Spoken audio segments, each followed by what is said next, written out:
Hey there, Snapchat users. Are you encountering the Snapchat support code SS06 error?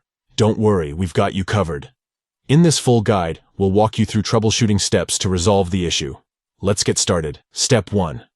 The SS06 error can be caused by multiple incorrect login attempts with the wrong password. To solve this, give it some time and wait for an hour or two. Then, try logging in again with the correct password. Step 2. If you don't remember your password, simply tap on the Forgot Password option. Follow the password recovery process to regain access to your Snapchat account. Step 3.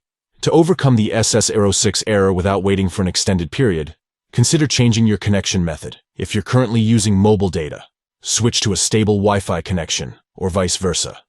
Sometimes, the issue can be related to the network connection. Step 4.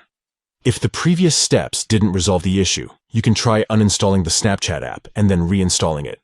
Repeat the login process and see if it resolves the SS06 error. By following these steps, you should be able to troubleshoot and fix the Snapchat support code SS06 error, allowing you to regain access to your account. Thank you for watching, and we'll catch you in the next video.